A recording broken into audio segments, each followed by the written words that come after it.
Well, hello and welcome to Startup Week. I don't know how to turn this part off now. Let's see. Hi, everybody. There we are. Hey. Hi, everybody, and welcome to Startup Week. Are we all here? I'm Liz Hyman, and this is your sales. Oh, no, welcome to Startup Week. Let's try again. Hi, I'm Liz Hyman, and welcome to Sales SOS Podcast. I'm here with your crew, Brent Tillman, Mike Simmons, Don Way, Chris Bowen, and Renee Bigelow. And somebody's got a little noise in the background. I'm really excited to have everybody here today. We are going to talk about value. And Thank you. we're going to talk about value. Someone's got noise in the background. But I'm really excited because next week is Reno, Nevada's second startup week. And I've been really involved in it. We have over 600 people registered. And so I'm all excited about Startup Week. And Reno's a pretty small town. If you haven't been here, the biggest little city in the world. So we plan to talk about value, but we're also going to talk about startups because these things align. So let's just jump in. If you're here hang on a second. Before we go to the next phase, someone's going to have to help me figure out how to get the video out of the corner there. Can everybody see that or just me? I think we're okay for now. I think we can keep moving. No one will mind. All right. We'll just keep moving that. Okay. So we are going to break this week up into 4 sessions. And those 4 sections are going to turn into our Sales SOS podcast. And since we are moving along this week, I'm not going to tell you exactly what the order is because we haven't decided. So we're going to start though. We're going to talk about value selling and selling value, which maybe are the same thing and maybe they're different. So let's just jump in. Hi, I'm Liz Hyman. Welcome to the Sales SOS podcast. I'm here with your crew, Bryn Tillman, Mike Simmons, John Way, Chris Bowen, and Renee Bigelow. And today we are going to start talking about value. We're going to talk about value selling or selling value. And because it's Reno Startup Week this week, we decided we're going to throw a little bit of startup in there for you guys. So if you're part of the startup world, this will be fun. All right. So let's just start. Okay, selling value selling. Is that the same thing or is that something different? I think it could be a little bit different, but I haven't thought that all the way through. Me either. It just came to my brain. So can I start? Are we good? Absolutely. Okay. Yeah. So the first thing we have to do is really, and I love we have deconstructing value. There's value to us and there's value to our customer. And it's really important that we understand the difference. Just because we want the customer to know stuff doesn't mean it's valuable to them. So before we even get to value selling, we have to really recognize that when we say to someone, we can help you do this, this, and this, that's a pitch, that's not value. So as salespeople, we've got to get into a value mindset. So the first thing I believe all salespeople need to do if they want to come from this value mindset is they have to detach from what the prospect is worth to them and attach to what they are worth to the prospect, right? It's not about the sale, it's about the solution, right? So when I can come in and bring value, the sale will come when the time is right. It's just the way that happens, right? Oh, wait, Bryn. There's no secret magic hack to closing deals? Bringing value. Magic hack. Right? It's solving challenges. It's guiding your prospect in the right direction, which, by the way, sometimes the right direction is not your close. It just may be someone else's. And that's the right way to be a value seller. So I think I'm going to answer your question, I think, which is, so that is a value seller. Selling with value, I think, might be a little bit more transactional, a little bit more like understanding the ROI that they can get if they bought our products and services. But I'm not 100% sure I'm happy with that. That's just what pops into my head. I do think that, there's a big difference. We can think we're bringing value when we ask folks all kinds of fabulous questions to uncover their need. And then we say, hey, we can solve it. That's not real. That's important, but that's not the approach that I think creates a trusted advisor. Yes. So I love that. Can I throw in a Steve Hyman quote here because Steve Bryn, who? Okay. my dad. If anyone could. So Bryn said, what we want to tell our clients may not be what they are interested in. And my dad used to say, my dad still says, I don't give a shit what you want to tell me. And I say that because, I know it's usually Mike and Daryl that do the cursing for us. But in this particular case, I think it's such a strong statement that it makes you stop and think. I want to tell you about, I don't care. Right? All right. So now that I've interrupted the flow, what do you guys think about Bryn's definition of value and selling with value? Crickets. I tend to right on. I tend to always look at value from an outcome perspective. What is going to be what they're going to get at the end or at some definable point in the process, right? And I think as long as you understand, is that valuable to them, either from a company perspective, an individual perspective, an industry perspective, then you should be able to bring that to bear in the right context. Now, whether or not it's above the line or below the line is a completely different set of that process, right? But the first thing is your solution may solve a problem that they know they have.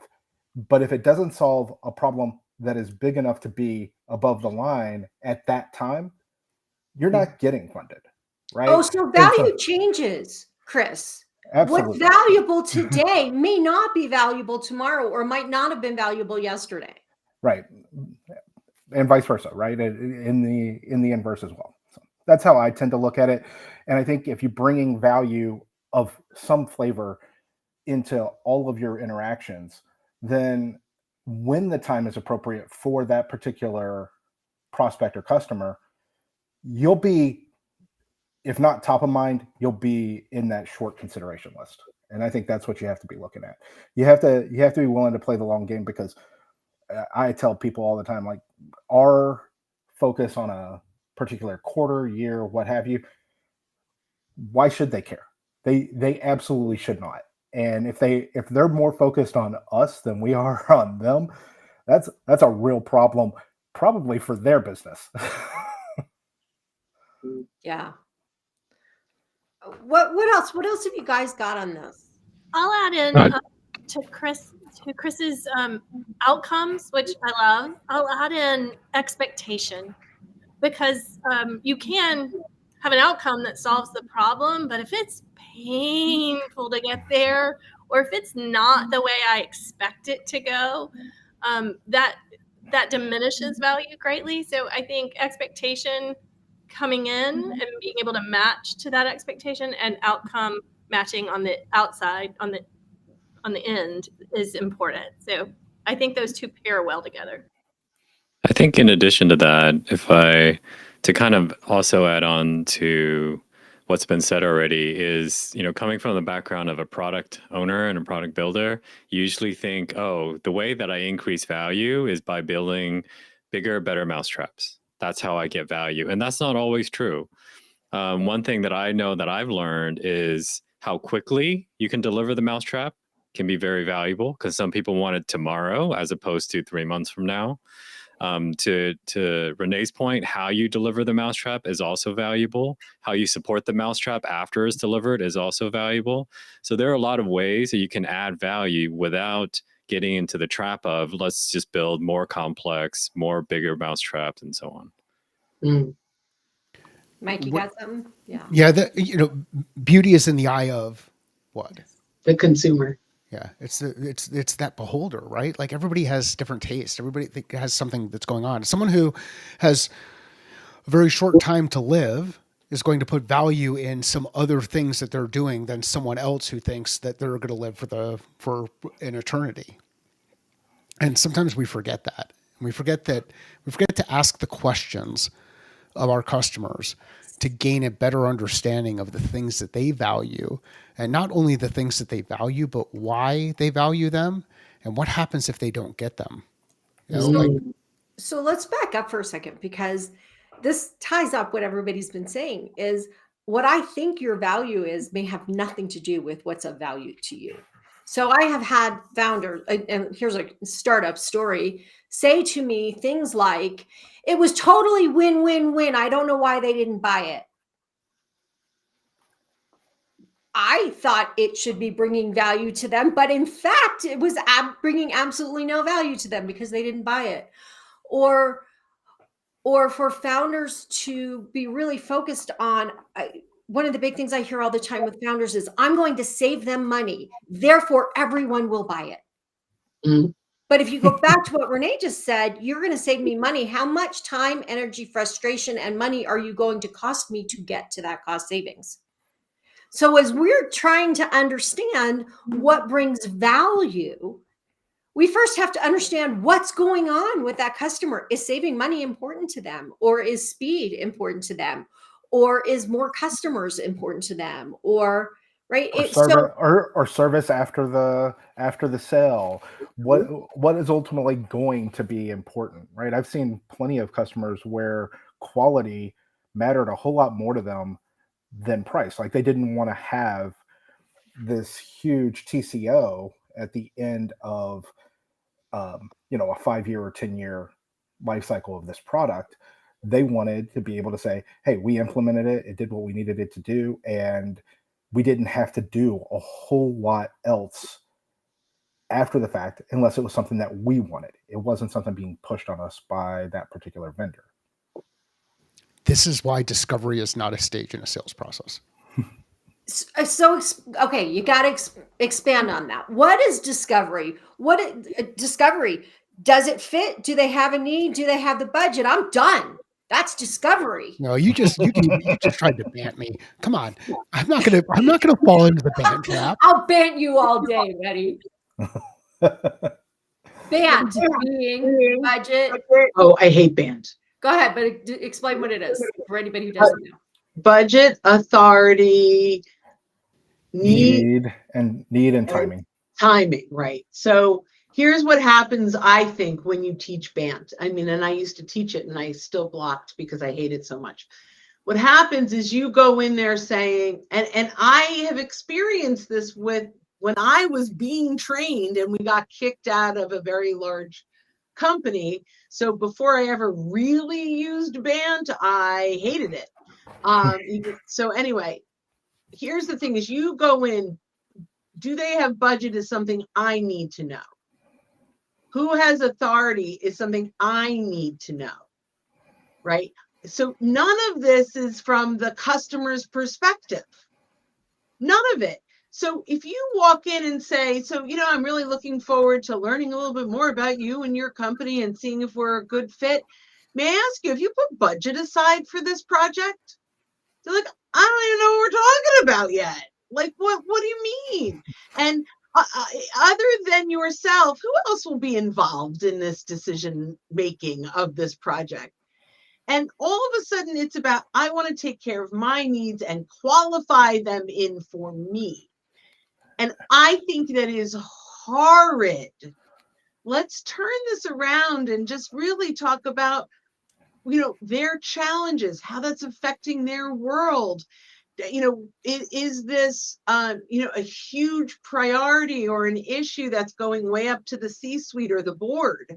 right? Or is this like, yeah, I've got these challenges, but they're, very low priority. Those are the things we need to identify before we ever ask questions that we need answered. If we can identify a problem or a challenge that we can solve and we can put an ROI to it, they'll find budget. Right. If they can, they'll find it. So I think it's important to say right here, though, it's not that you don't need the answers to those questions at some point during the sales process.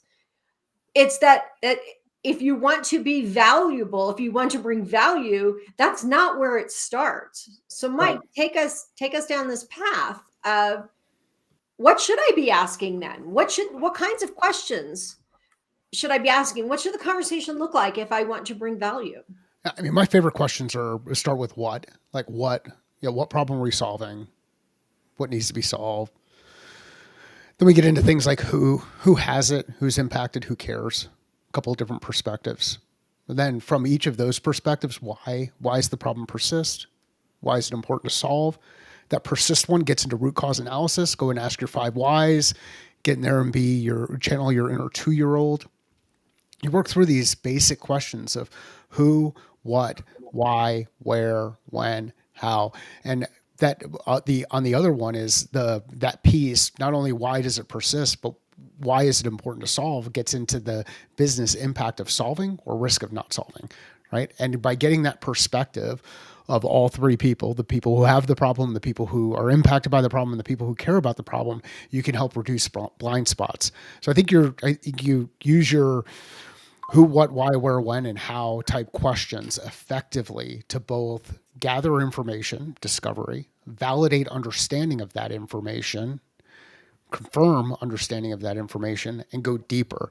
And this is why I hate scripts. And at some point in time, we will talk about scripts and how scripts can cause a lot of damage inside organizations. But in that BANT instance that we were just talking about, when you get banted and you get banted over the head, what you end up feeling is nobody's really listening to the answer that you give. They're listening to the answer they want to hear, and then they just move on to the next question and move on to the next question. And then they go back in and they report back to their team, "Ooh, I got a live one because they asked for pricing." Can I or a demo or Can I add to Mike's? I think the other piece of discovery that is so important is really understanding what the status quo is. Because often what we're selling against isn't a competitor as much as it is whatever the status quo is, right? So, like, are you using I'll use John's example of building a product. Are you using a spreadsheet to do this? I'm replacing a spreadsheet, right? Like whatever my solution is, the spreadsheet is the status quo. And in B2B SaaS, probably over 75% of the time, what you're replacing is a spreadsheet somewhere, right? Like you're bringing in some form of change in any B2B sale, right? You're bringing in some form of change because people are going to have to do things differently. Right? Whatever you're selling, they're going to be doing something differently. And that means you have to understand what you'd be changing. If you don't ask the how question, how are you solving for this thing today? You've created such a blind spot, because if you say, how are you solving for today, and they can't answer it, what makes you think they're going to invest in solving it in the future? There's got to be some other priority that's getting in the way. But if they're doing it through a spreadsheet and you can fix whatever it is that you can fix, now you can start to talk about that difference between current state, status quo, desired state. What does today look like versus tomorrow? And this is where, as professional revenue leaders, we can really do some exciting things. We can lead our customers and help them avoid failure, help them solve their problems, help them gain success. Super, super powerful stuff. Great ad, Renee. Yeah, that difference between where we're trying to go and where we are today, it's going to give you a lot of information about value.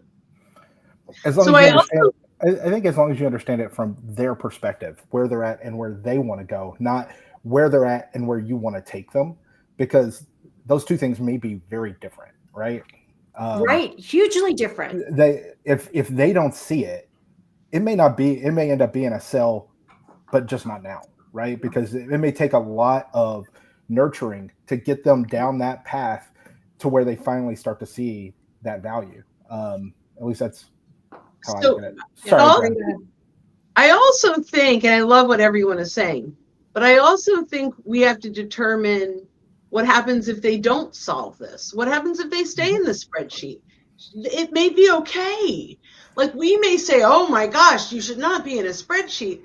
But if it is not creating discomfort, if it is not creating reporting issues, it may not end up being a priority. So we can say, here's status quo, here's what the future could look like, and they may go, I'm good enough.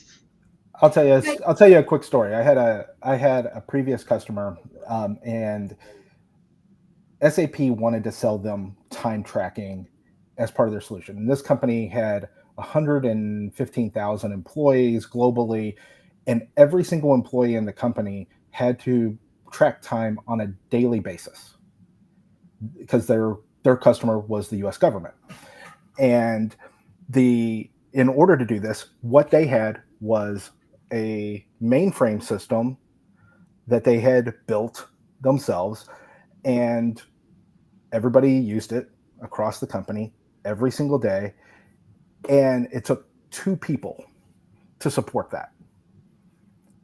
They were able to get all their reporting. All those 2 people really did is they built new front ends, whether that was for a BlackBerry or a web or whatever applications at that point. And so you're never going to replace it until they decide to get rid of that mainframe, because the pain's not there. There is no pain from their perspective on it. And therefore SAP spent tons of time trying to get them, because they were a big SAP customer, but they were never going to switch to that solution until it got to the point where it's no longer viable. Like we're going to completely get rid of our mainframe, and then at that point it becomes a viable solution at that point. So it's do you understand that pain? Do you understand what it takes for them to support it? And what is that situation that they're going to be in if they continue down the status quo, right? And the situation could be, there's pain, but it's not enough for us to change. John, were you going to add something? Thanks, Chris. No, I want to take us back for a moment, because we're talking about everything except emotions. And we want to think that our buyers are totally rational, and what is valuable to them is about what solves a problem for them. But some of the questions that we need to be asking are, how do you feel about this? What does this mean for you? How is everybody else going to feel about the way, about the process of changing this? What do you hate about what's going on right now? What are you afraid of? What's the scariest thing about doing this? These are the questions we tend not to ask. And these are the questions Mike has, you can't see what's in the chat, but Mike just told us he has no feelings. And I completely believe that. But this idea that we can only talk, if we just talk about the practical things, if we just talk about the problem, we just talk about the solution. But people are way more than the problem and the solution. And the thing that makes them not buy might be fear. The thing that makes them not buy might be worry. The thing that makes them not buy might be political upheaval in the company. What are the things that they don't, that they don't say unless you start talking to them about and build trust, and are valuable enough to them that they're willing to say to you, yeah, that really just scares me to death, making that change. This is all the things that I keep thinking about could go wrong. And Chris just sent us a note. Chris, you're going to have to explain this. Oh, it's from a song. Sorry. Oh, he sang music. I don't listen to enough music. All right. So that's value. Is there anything else before we wrap up this topic of value? Is there enough here for a buyer, a seller to say, I now know how to sell value? What did we miss in this? Go ahead, Renee. I'll give one other example. I think John might want to tack onto this as a product builder too. So I'll use B2B SaaS again as an example. So let's say our client comes to us in our discovery process. We figure out there are like 3 things that they need or that are problems for them. And we have 3 solutions sitting over here that are part of our software, right?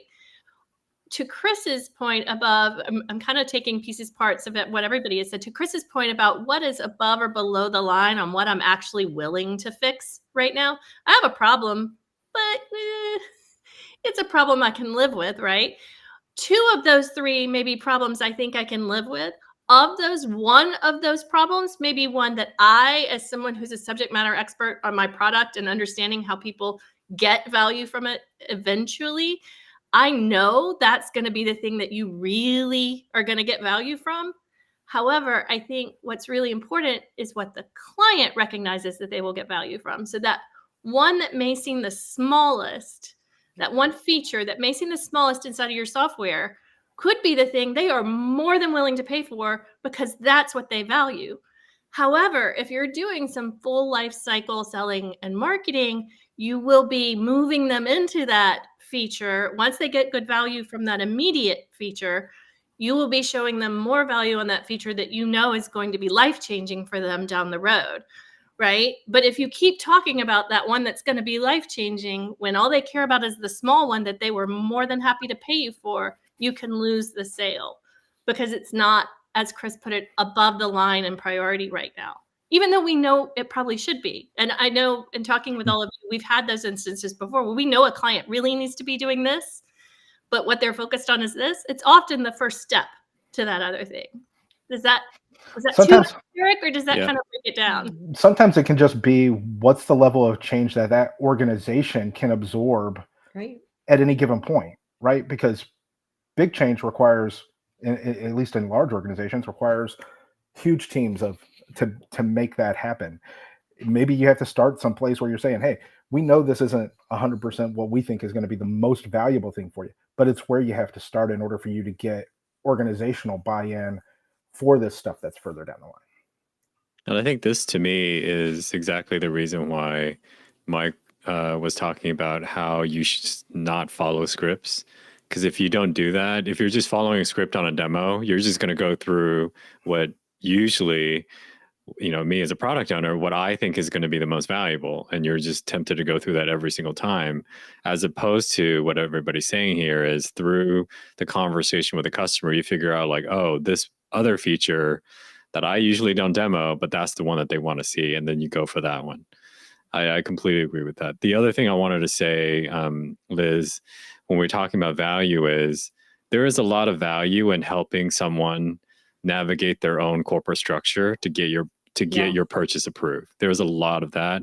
One of the things that I've learned is that there are a lot of times there are people who don't know how to navigate their own corporate structure, don't know how to get their own POs created. But if you can help them with that, that adds value to whatever it is that you're doing, because the other person is like, well, you got to do it on your own, and they don't want to put up the fight. They don't want to figure out how to navigate the politics. But if you can guide them through that, I think that's really valuable. So the bottom line, okay, Mike, quick, and then we're going to wrap this section up. Really quick, to build on John's point, one of the best questions that you can ask, or a question that works well for me, is when you purchase like something like this in the past, how have you done it? Yeah. Or when you purchase something, how have you done it? Like, what's that? It's not, hey, what's your purchase process? So I can put it on my. let's give a crap about, and I have not yet cursed. Only Liz has. Let's give a crap about what others are going through. I think the bottom line here. Go ahead, Bryn. Yeah, so I just want to say one of the greatest things that you can do in understanding how they bought before is go onto LinkedIn and search past company not present in the role of the person you're talking to. And you can find out who used to be in that seat that has moved on. And you can reach out to them and say, hey, I'm working with your replacement. I'm curious, can you provide some insights? And former employees will sing like a mockingbird, right? So leveraging past, not current employees is a fantastic way to find out how they bought before. So what I'm hearing from all of you, though, is that if I want to bring value as a sales rep, I need to be a guide rather than a hammer, right? I'm not forcing you. I'm not hammering this nail into this board. I'm guiding you through a process of making a decision. I'm understanding what's going on. I'm understanding the problem. I'm looking at all of the things that are involved in this buying decision. I'm looking at our solution, helping you figure out which parts of it fit or don't fit. And then I'm guiding you through the process of helping the rest of your team buy in. I'm bringing value when you sell, aside from the solution itself, which you hope is valuable, is about the way we support our client through the buying process. Yeah. Can we end on that note? Are we good? Absolutely. All right. So thanks for joining us for this segment of Start Up Your Sales. I think in the next one, we're going to talk about value prop for just a few minutes. So join us in our next segment.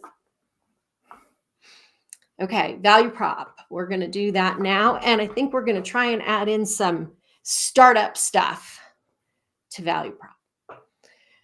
All right.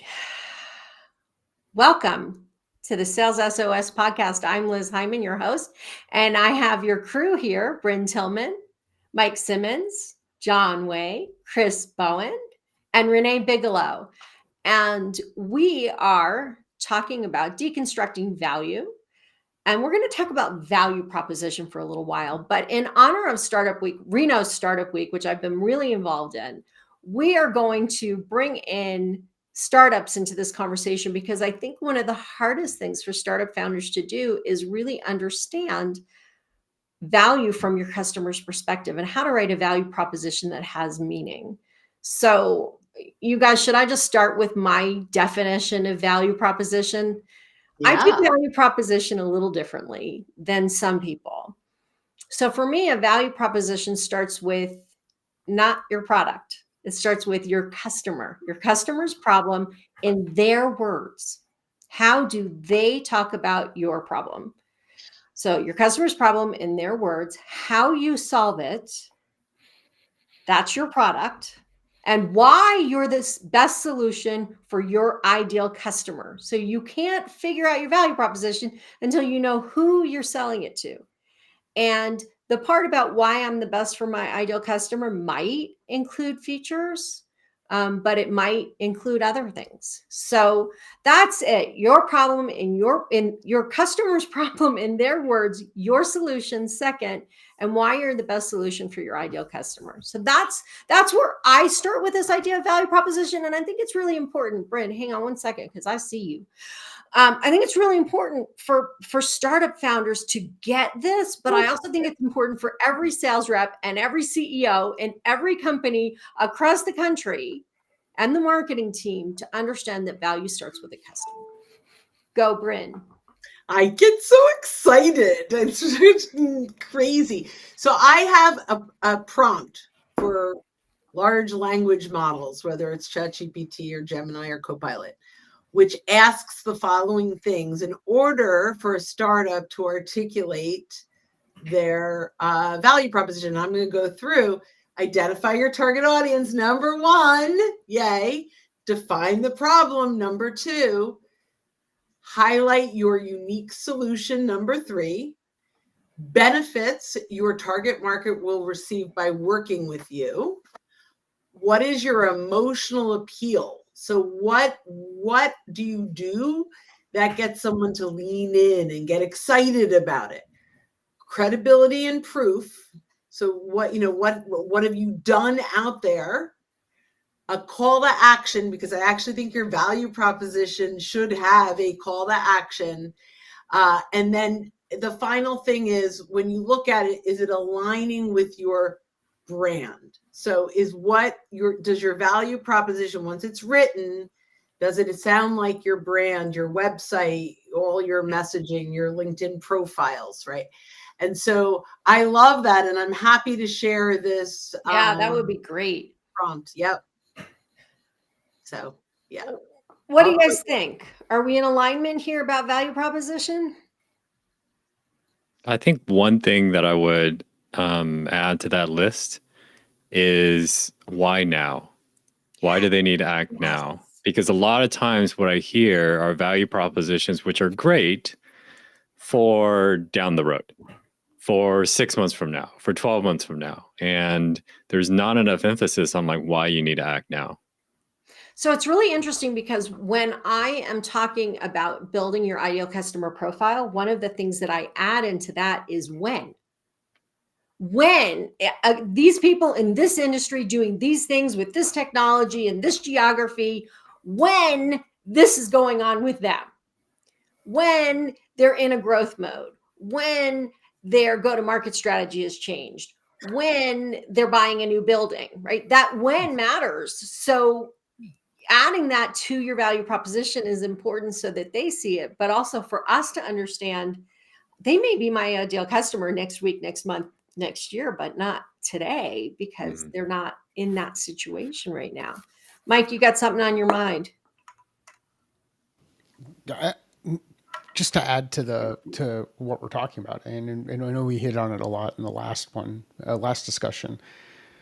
If you're not listening to the podcast or following the podcast, make sure you do and listen to all the episodes, and you can re-listen to those episodes. This is on behalf of the other person. It's not us. It's not our perception of value. And I don't know that I would add anything more to it than that. Liz, I'll add on to your when. I just use a little bit different word. It might be a good descriptor for some. On my target persona canvas that I do with clients, I use triggers. Yeah. So they're basically the same thing that you're talking about. I mean, it can be other things like I'm in a stage versus this just happened. So like a merger and acquisition is a big trigger. A new product launch is a big trigger. You know, there are different things that can be triggers, moving into new markets, you know, expansions, things like that. All of these triggers create now problems, or coming right after them creates chaos, which create now problems. So I think that's just another word to say basically the same thing that you're saying that might explain it a little. I like that. Triggers. Chris, you got something for us? Well, I mean, I always start with the customer perspective, and is it valuable to them? Sometimes you'll get these things that are regulatory in nature or some other sort of event in nature, and you need to be able to understand what's the timeline for that if it ties into your solution, right? Because that may have a really, really small window of opportunity where other things are going to be, hey, we're transforming this particular piece, but it's vague. And if it's vague, then it's going to be like, oh, you can sort of do that at some point. The way things change these days, though, it's really, really fast. And if you think that this value prop that you just laid out 6 months ago or 2 years ago, whatever the time frame is still relevant 6 months later, 2 years later, whatever, it might not be. It very likely won't be. And so being able to understand how does that have to change over time to meet your customers where they're at. So when matters, right? That what's going on in the rest of the world matters because our priorities change. What was really important to us, and I know we're all sick of this example, right before COVID wasn't important to us 3 months later into COVID. Or regulatory changes, right? Regulatory changes. Oh, and Renee and I have a client that really, really got hit hard by regulatory changes, and it completely changed the landscape of their business and what was important. Well, there's a like in healthcare for payers, there's a huge change coming about in 2025, but they go back for 2 years worth of data. So if you didn't make that change going into 2023, you're already going to be behind. Right? Right. So being able to understand that, like if you're pitching a solution that's going to deal with that, if they're not already dealing with it, yeah, they're going to have some pain real soon, but most likely they should have already been dealing with it. Or possibly if you're a company that can convert a data lake into structured data, that's a perfect client for you, right? Before they can ever use the other, right? Yeah, absolutely. Okay, so when we're structuring a value proposition, understanding that it can change over time is really important. What about different people? So, do we need a value proposition for every person that's involved in the buying process? I wouldn't say necessarily everybody, but you should have your key roles identified as who's impacted by the change, and be able to tie back what it means to them. The what's in it for me should really come back to those different individuals. So if I'm selling into the finance organization, the ultimate beneficiary may be the CFO or the CEO, but there's a whole lot of other people, maybe down in the AR or AP portion of the business or someplace else, that are going to be impacted by it. And I need to understand how it's going to impact them, because those people could potentially blow up my deal if I'm not aware of, the potential problems there. So I'll give a way I say this that is sometimes helpful for particularly startups. I usually say the value proposition is for the company, so it stays the same. But the way you word it and the context and the perspective of that value prop changes across the personas within the company. So Much if cleaner way of you saying think it. about it in terms of relationship, everybody in the company has a different relationship to the problem and the solution. Somebody who manages the solution has a different relationship to the problem and the solution than the person who's actually using it. So if we remember that people that are buying from us, there are multiple buyers, they care about different things. One of my favorite examples of this is working with a young man who was a startup founder, and I said, okay, so you're going to go talk to the engineer. What are you going to talk to the engineer about? And he said, ROI.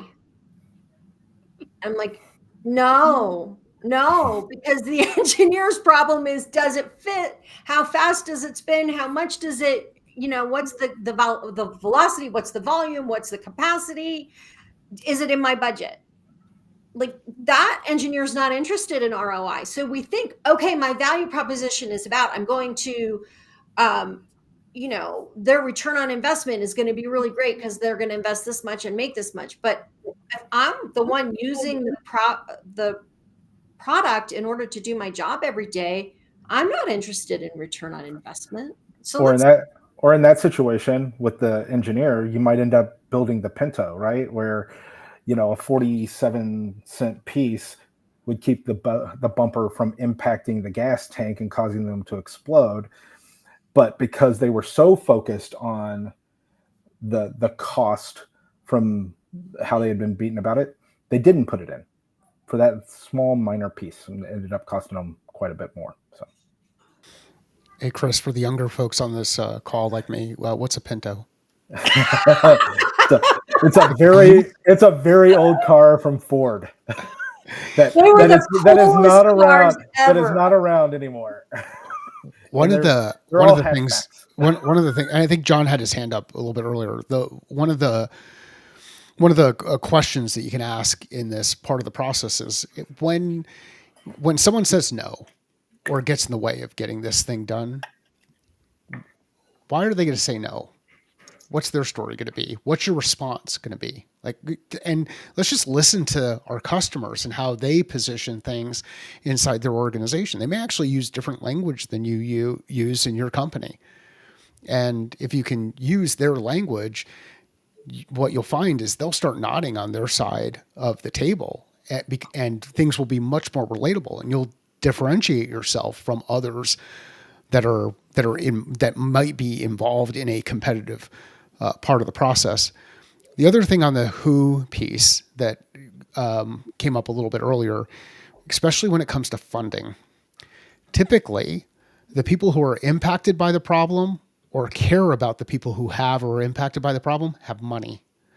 There are a lot of people who have problems who have zero cash. They just don't have money.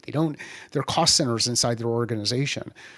But if a profit center is impacted by that cost center's problem or cares about either of those, all of a sudden you can get a really interesting funding source and you can gain perspective. If you do that, you'll differentiate yourself again from the competition that's out there. No, I absolutely agree. And so if we go back to this, your customer's problem in their words, right? So what does the CEO care about? Well, if the CEO is losing employees because they're so frustrated about something. They don't care about return on investment. What they care about is my employees are quitting because this software doesn't work. I can't keep my salespeople because, this CRM is so bad. They spend every day cursing it. Well, I'm not interested in return on investment in that moment. I'm interested in keeping my employees. Mhm. If I run a hospital and the test results keep coming out wrong, or they're tainted, and we're making decisions that are killing patients, I don't care about return on investment. I care about not killing patients because I care about people, but I also care about my ratings and my getting my funding from Medicare and all of those things. So we tend to go in with our technology. We tend to go in with, I have a solution that will give you clearer data, more accurate results every single time. And the CEO screaming, "Quit killing my patients!" You can't bring value if you can't understand where they are in their world, right? So how do you figure that out? How do you figure out what you should be talking about? I think you have to understand the organization, right? You have to understand what their problems are. In a lot of places, there's plenty of ways to get that information. Some of it through LinkedIn, some of it through the website, some of it through, if they're a public company, any of the regulatory filings, they'll list the risks and stuff that they see in the business as forward-looking statements. That should give you at least a feel for it. Then there's industry publications and things like that that'll push out different things, whether it's a particular set of problems or the next set of technologies or issues that are happening. Some of these organizations, like certainly in healthcare, Becker's pushes out a daily list. Kaiser pushes out a daily email that contains lots of information. Is it all relevant to me? Very little of it is relevant to me, but there are nuggets at least once a week that impact me, my customers, or the industry that at a minimum I can have a conversation around, right? And understand, is this a problem that you're experiencing or expecting to experience? If it's not your problem, who in your organization would be the most likely person to be impacted by this? Typically, we'd see it as this role, whatever it happens to be.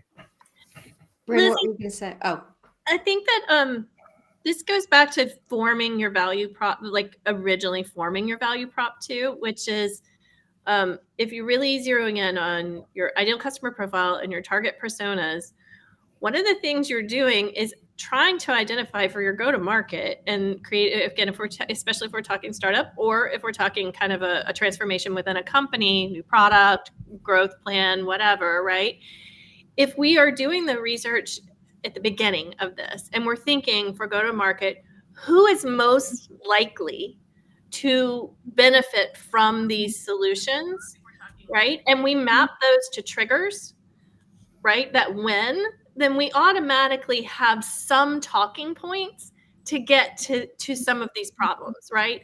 I see that you've just acquired this company. I know you might be having a hard time merging two cultures. We help with this, right?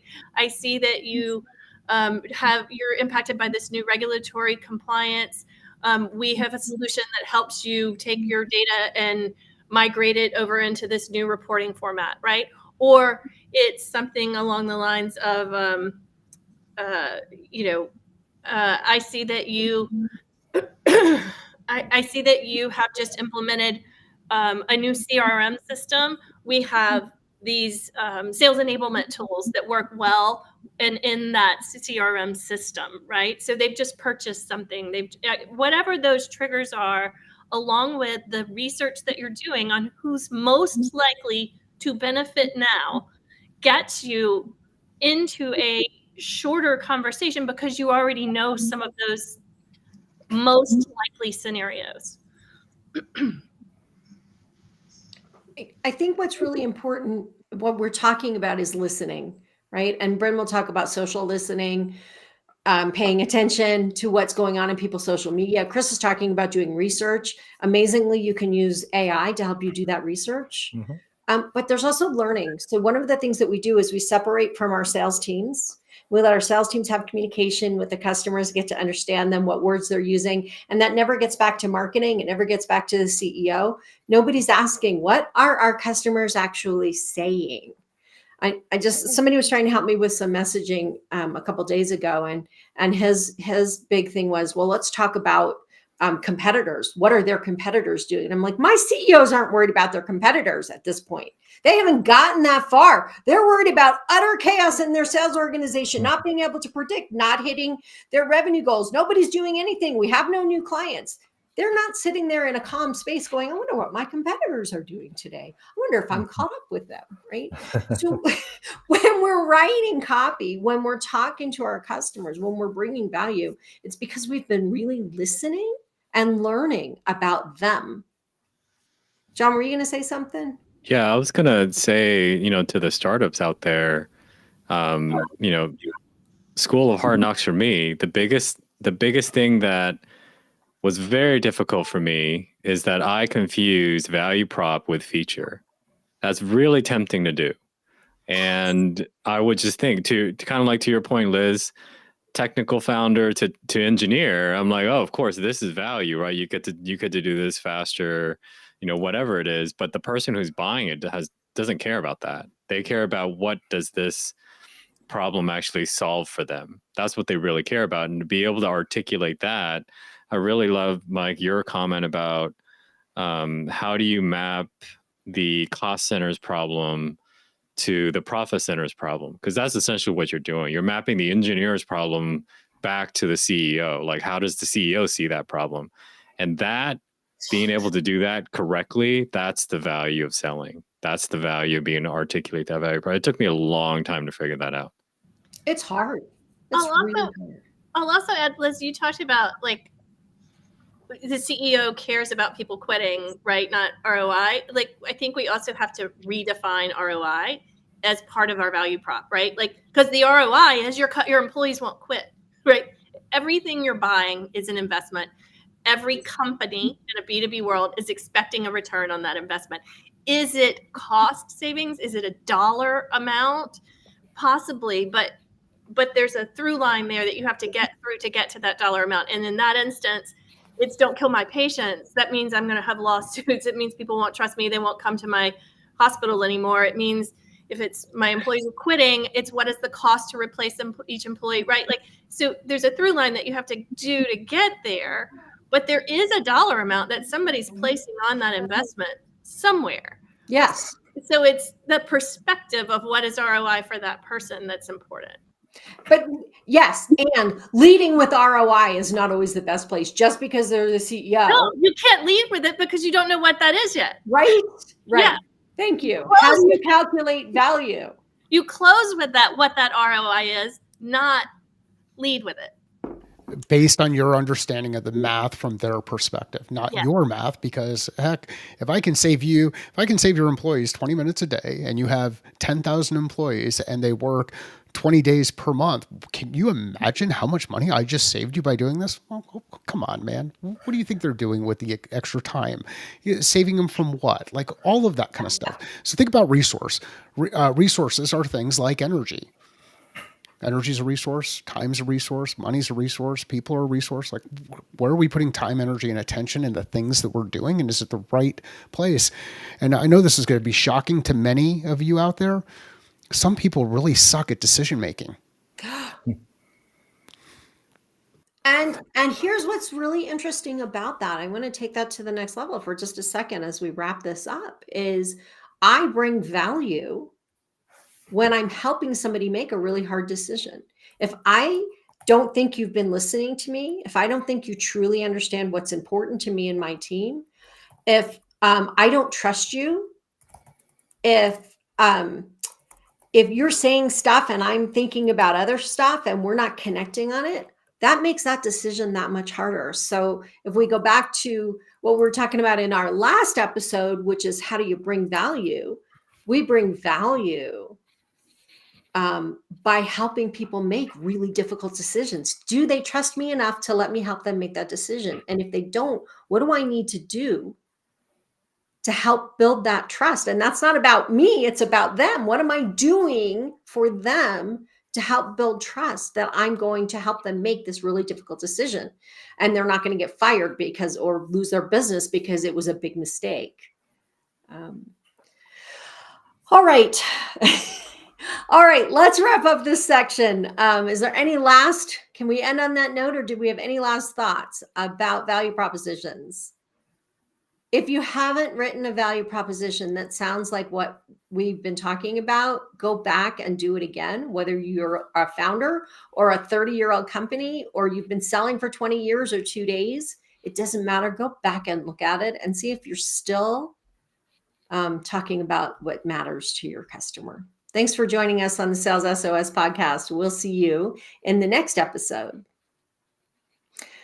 We get to go where we want to go from here, you guys. Do you want to talk about pricing or more about bringing value, or should we talk about, we're done with this. What do we want to talk about? Let's talk about value Definitely to not pricing. investors. Let's talk. Do you want to go there and talk about investors? Go, Mike. Communication has kind of come up a couple of different times. Maybe we talk a little bit about communication, kind of insert some stuff related to communication. That might be helpful. Okay. I think value on the service side. But we brought that up a couple times, like the value of the trusted advisor, the value of the service, the value of the implementation, that side of it. So like, how do you measure it or how do you deliver it? You know, and we can actually even open this up. We have folks that are on live now. If you guys have them, so Bryn, open it up to them. Well, we just have to say it and it will open it up to them. So thank you for being here. If you have topics that you'd love us to talk about, feel free to put them in comments and we will consider them. But we do have folks that are listening live on LinkedIn, on YouTube, and on Facebook. Wow, that's exciting stuff. Yeah. All right, so then let's dive in and let's talk about communication. Start over, like, new show. Yep, I'm gonna. Hi, welcome to the Sales SOS podcast. I'm Liz Hyman, and I'm here with your Sales SOS podcast crew, Bryn Tillman, Mike Simmons, John Way, Chris Bowen, and Renee Bigelow. And Renee, thanks for joining us in the midst of a hurricane or post-hurricane. Aftermath. I'm over here in fire zones, so we've got disaster zones all around us. Today we're going to talk, in this episode, we're going to talk about communication. We've been talking about value, but you can't bring value if you can't communicate. So let's spend a little bit of time talking about how do you communicate with your customers, with your prospects? We may even want to talk about how do you start communication with somebody who you don't know yet, but let's start there. Mike, you asked us to start to talk about communication, so I'm going to start with you. So a friend of mine, his name's Jody Mayberry, and he helped with some of the podcast stuff early days. Said the biggest mistake in communication is believing that it happened. One of the things I like to remind people about is there are things that are said, and we can watch the tape. Sorry, we could watch the recording. There used to be this thing called tape where stuff was recorded on, but we could watch the recording and listen listen and see and hear all of the things that were said. Well, so there are things that are said, there are things that are heard, and there are things that are remembered. And very rarely are all three of those the same, especially when you bring multiple people in and people get distracted by things like, I don't know where mine, here it is, like their phone, and they start scrolling and doing other things. We lose people. There's a lot of stuff that's out there. So I think the first piece, when it comes to communication, one of the things I like to test and validate, trust but verify, is that the communication took place. What was heard, what's remembered, what was their understanding. And how often does somebody think they communicated something that somebody else understood as something completely different? It never happens in my household. I mean, Jen and I communicate better than anybody else. I'm sure. I'm sure. I mean, and the dogs always listen to me when I say things like sit and stay and all of that other kind of stuff. Communication always happens. Well, they probably understand a lot more English than you do dog. This is also true. I will share a little tidbit on making sure that communication is absorbed and remembered. I have a golden messaging rule, which is essentially you need to say things in any situation. It's for communicating and messaging. In any situation, you need to say things 8 to 10 times minimum, and you need to do it over 3 to 5 different formats. So in person, in email, in a presentation, like you have to do this multiple times, and it needs to have consistency. You're basically using some psychology. You need something called repetition priming. You need to prime for people to remember, and eventually it will cut through all that clutter. So if you just do that 8 to 10 over 3 to 5, I love your example, Mike, of confirmation, right? Like this is what was covered. This is what we agreed. Do we all agree? This is what we agreed. But you also have to do that repetition for it to really sink in and for people to understand. So I'd like to add, one of the best things you can do is ask your client how they like to communicate. I have a client that I text with. He's like, hey, do you have an hour this week? It's in a text. That's how John and I chat, right? I have clients where they're email only. I have clients that they want to just schedule a call whenever they have a question. I have clients that will hop into our community and our free library and mention me. And then, of course, I have folks that are connecting and engaging on LinkedIn. But I think the key is when you start to communicate with your client, ask them how they like to communicate. What is their favorite form of communication? Because I agree, we might be saying things that without clarity or consistency, but at least we're in the right channel. we're starting there. I think that channel is important, and understanding communication styles. As salespeople and as founders, we get really excited and we talk, and somebody says something, and you can see us sitting here in this room ready to speak before the next person has even finished talking. I have a client who will literally take 30-second breaks in between what she's saying. And when we first started talking, I used to think something was wrong every time she did that. I've been working with her over a year now, and I finally have learned to just shut up and listen and wait. Don't ask her if everything's okay. Don't jump in and say something. I just have to shut up, wait for her to say what it is she needs to say because she's thinking about it. But all of our buyers are not like us. So we don't give them a chance. Yeah, go ahead, Mike. I love it. And I didn't give you a chance to finish. So like, I just wanted to, but this whole idea of 30 seconds is really powerful because there's that opportunity to put together thought before you start sharing. And there's that space that you want to create because we get super excited. Like we hear something, even on these calls, and Liz is really good at watching the nonverbal. I have different ticks that indicate that I've got something to share, whether it's, Liz can describe those in a separate conversation, but there's, John has a give. He puts his hand up to his chin. That's how I know John's ready to talk. If you send me an email, I won't see it. And there are a lot of people that know this. So they know that they need to send me a text message that says, hey, heads up, I made an introduction to you via email. Email is where stuff goes to die. I've got, however many thousands of emails. I don't believe in inbox zero, primarily because Google search works really well in email. So it's a great place to document stuff and have it persist for a while. But this is a communication style and a communication preference that I have. Now, there are some people who have to communicate via email, and then I have to adjust on my end, but it might slow things down. So understanding that, empathizing with someone around how they prefer to communicate and what their style is, or what their style is really good. I also tend to be a bit direct in written language and a little wordy in non-written language unless I'm in a high stress mode. If I'm in a high stress mode and we are just moving things forward and we're getting things done and we've known each other for a while, I will be direct to the point and I will probably irritate you and you may never want to talk with me again. And what Mike was really telling us is that he doesn't answer email when he's on the golf course. I do not. It's a text, literally text message is the best way to get a hold of me. And if you don't know what my cell phone is to text me, then we probably haven't figured out that we're the right fit. That it's out there. Like there's so many different ways to get it. So email and unfortunately, or actually fortunately, I'm doing better at not bringing my phone onto the golf course except to capture pictures.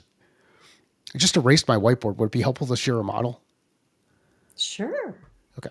Go ahead.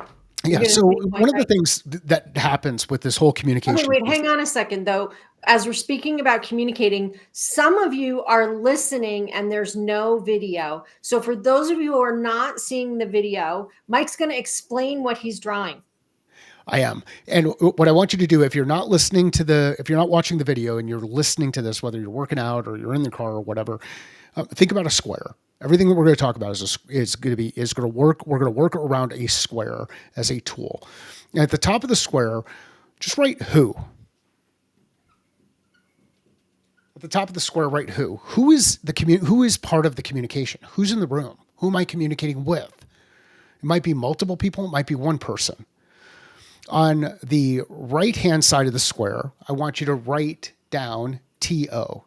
TO stands for their objectives. Let's anticipate their objectives. What are they looking to accomplish? What are their goals? What are they trying to do? What do they want to get out of this conversation, this communication that's happening? On the other side, I want you to write our objectives. Left-hand side. So on the right-hand side, we have TO, their objectives. We're anticipating something. On the left-hand side, our objectives. What do we want to get out? What do we want to learn? What do we want to share? What do we want to confirm? What do we want to validate? And then at the bottom of the square, right, next steps. These are your desired next steps. What's the thing that you expect people to do as a result? What are the actions that people should do as a result of that communication? If you know those 4 things, you will help de-risk the communication that is going to take place and help increase the likelihood that you'll get to the place that you want to go. And if you happen to not get to the place that you want to go, it's either because you didn't anticipate their objectives properly, you didn't know what your objectives are, somebody new came into the conversation, you didn't know who the who was, or you weren't clear around what your desired next steps are. If you can't answer any of those questions, make one of those lines in that square dotted line. That shape can now no longer hold water. You've taken on risk. And you might be okay with the idea of taking on that risk, but at least at that point in time, you can make a decision. Do I move forward with that risk or do I decide to stop things? Take a little bit of time, put together a plan, and that's a call planning framework that applies in communication, in any communication. It works in emails, it works in newsletters, it works in meetings, it works at events. I like that. And I think that it's the who part, I think, is really important when you're thinking, all of them are important, but when you're thinking about sales timeline and especially in a complex selling environment where you have to know who all of the people are. And we forget that there's people who we are not gathering information from and their input is impacting outcomes, but we haven't taken the time to figure out who they are and what matters to them. So I think that's powerful. Can we jump to another subject for a second in this topic of communication? And that is communicating with someone who is, and this is my favorite new word, somebody who's ghosting you. I don't believe people actually ghost you. I think they either just don't want to talk to you or they get busy, and ghosting is it's us being nervous, so we call it ghosting. And it's very, that's what the word we use, but truthfully, people don't ghost you. They just get busy. Mike is the millennial who's going to help us understand this. Okay. So What do we say to somebody who's either ghosting us? How do we communicate to somebody in a way that they will hear if they're ghosting us, or if we've never talked to them again? I think right now, one of the biggest things, or never talked to them before, one of the biggest things we're struggling with is in a very, very noisy world. How do I communicate with someone new so that they can hear me and are interested in hearing me? And if you guys haven't heard me say this before, in the last 4 months, every month I've gotten over 4,000 emails. Guess how many emails I read from people I don't know? I can't even find the emails from the people who need me. So how in this really noisy world, how do we communicate? So Turn it out there. So I'll go out. I'll just tie this back to that same messaging golden rule. This is where that frequency helps. This is where those different formats help. But how you do it is important. Otherwise, you're just slamming someone with the same thing over and over again, right? Like, did you read my last message? I'm moving this to the top of your inbox. I'm going to say this one more time. Did you see my email below? It's just below this one. Did you see it yet? Do you mean like that? Yeah, exactly. Like that's not how to do it. But what you want to do is connect it back to what matters to the person, right? So I'll go back to some of the examples we shared in one of our prior podcasts on triggers, right? Oh, hey, Liz, congratulations. I saw you just acquired a new organization, right? Like I'm now congratulating you. Your ego takes over, right? Like these are simple psychology principles, right? Like someone sending you a congratulations note.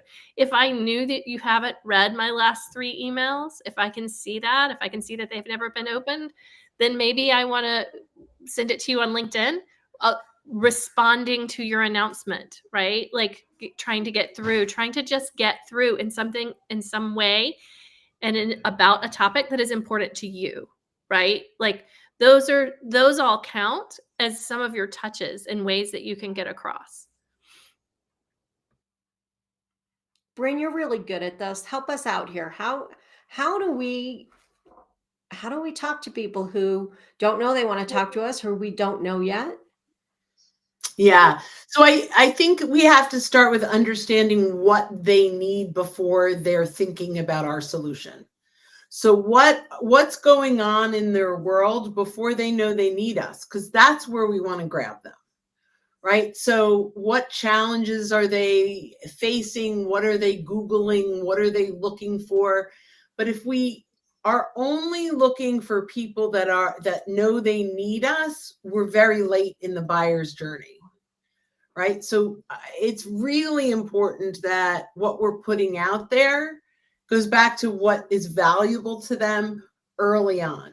So for what I do, which is, scaling social selling programs inside of enterprise companies. How did that come across as brand new? Okay.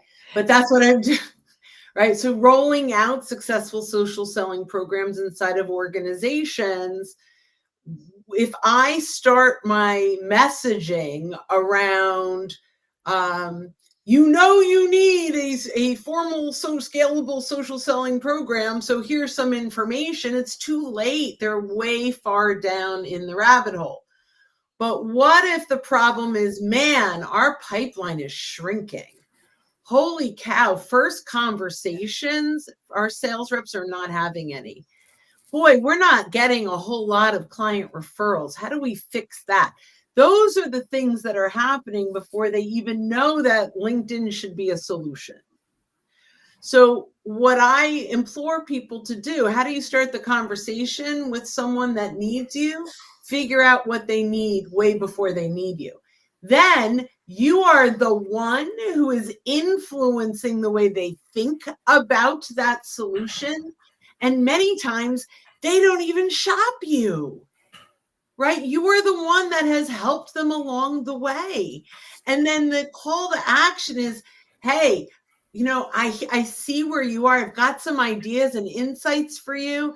If you're interested, I'm happy to throw some ideas your way.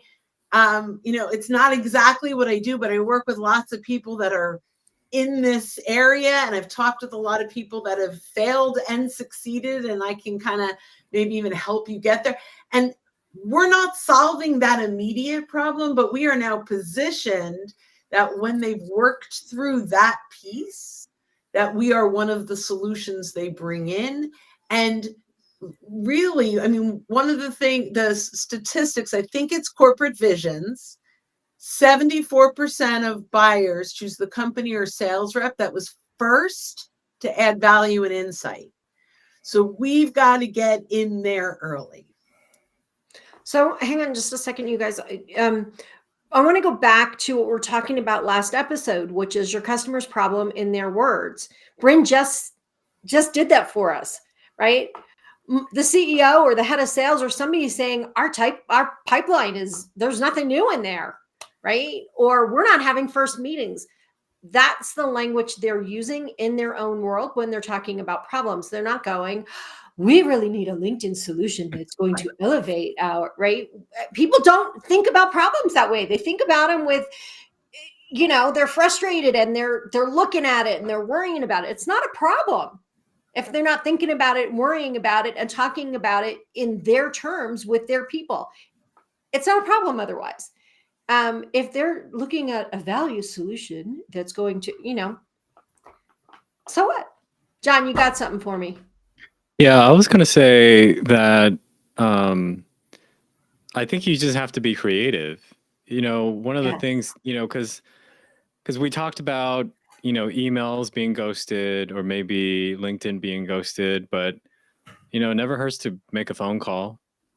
Some people actually send out like a letter or something like that. And sometimes, if none of that works or something like that, you could potentially call on a referral partner or an advisor or speak at an event that the decision maker likes to go to or something like that. But you just have to be creative. But I think a lot of times we get stuck on, well, I'm comfortable over email, and so that's what I'm going to use. And I think one of the topics, the themes that we've been talking about through the last previous episodes is, no, you have to adapt to what your customer prefers. And I think Bryn, you said it the best. You have to understand their communication style.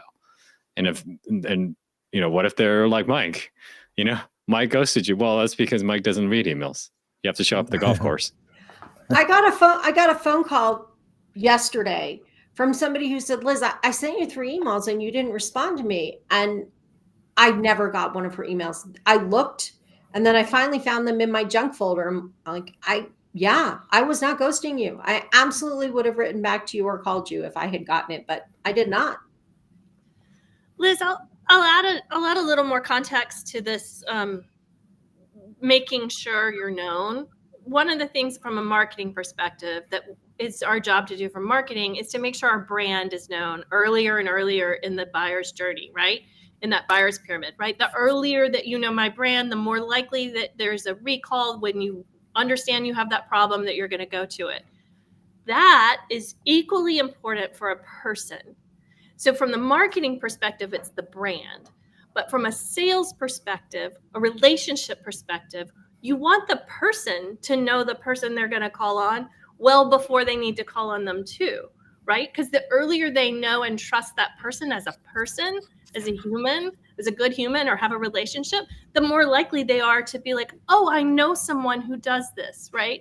So you have one of my clients, I'll say one of the big things that we came up with that really helped is backing this relationship up with the brand, like who we were targeting and the group we were targeting from the brand, is having the founder create like a target 100 list and connect with as many of those people well before a launch, right? So that founder can be known. Because if you're known, just like you said, you don't open those emails from people you don't know. So how do you get known? You start interacting. I'll tell you an old PR play that works still to this day. Reporters are just like leads, right? Like you're trying to pitch something to them. You go follow the reporter on Twitter. You engage with their things. You like, you comment, you do whatever. Like you become known to them before you pitch something to them, so that they're like, oh, I recognize that name. I've seen it 10, 20, 30 times, right? Like, because you've liked on a lot of their tweets or you liked on a lot of their things, right? Your name is familiar to them. I think that's a big piece that gets missed. People think that marketing has to do this whole side for the brand to be known, which is true. But if you also have the person known, it's like a double whammy. It's like it's not who you know, it's who knows you. Yeah.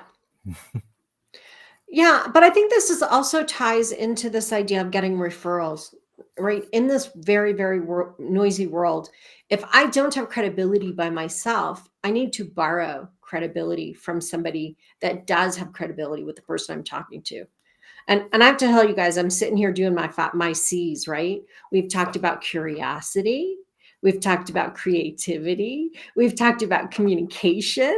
We've implied compassion, although we haven't really said it when we started talking about emotions. And now we're talking about credibility, which is one of my favorite C's. So, yeah, no, if we don't have credibility, if I don't know who you are and you're trying to talk to me, somehow you're going to have to earn credibility, and we can earn it by leveraging our relationships. We can earn it by, I do this for Coca-Cola. I can do it for you too. Might be a way to earn credibility, but in all this noise, somehow you have to be credible enough for somebody to listen to you. Go ahead, Bren. So, we talk a lot about earning the right to get the conversation, right? So how do we do that? And Keenan, that wrote Gap Selling, talks about mastering the ask-offer ratio, which I love. And I'm going to adapt it to my words now, but it's his concept, which is I am going to offer you something in exchange for your time. You are buying my content, whatever that is, whether it's an email, a blog post, a video. I'm selling you my content in exchange for your time. So if you think about this, right, that is the one resource you can never get back. And so you've got to master it. And that's how you start to earn the right to get the conversation. So this is the biggest fail is I click through and I think I'm going to learn something and it's a pitch, right? So that's a bait and switch. The next one is where almost everyone fails, but no one knows it, which is neutral, right? It doesn't create a compelling moment. It doesn't hurt you, but it doesn't help move the dial forward. It doesn't help you earn the right to get that conversation.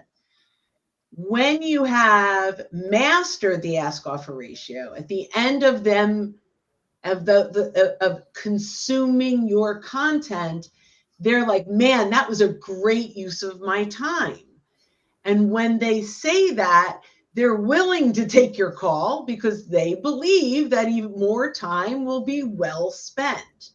And so much of earning that credibility comes in with that first engagement with you. Is this of value?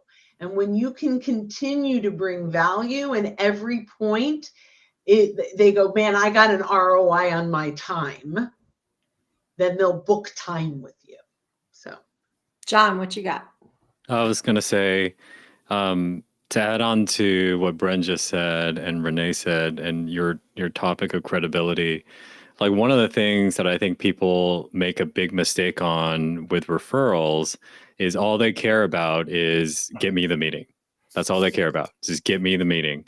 And for me, again, the School of Hard Knocks, I've learned there is a huge difference between somebody meeting with me because, let's say, Liz called in a favor versus them meeting with me and Liz told them, John knows the answer to your problem.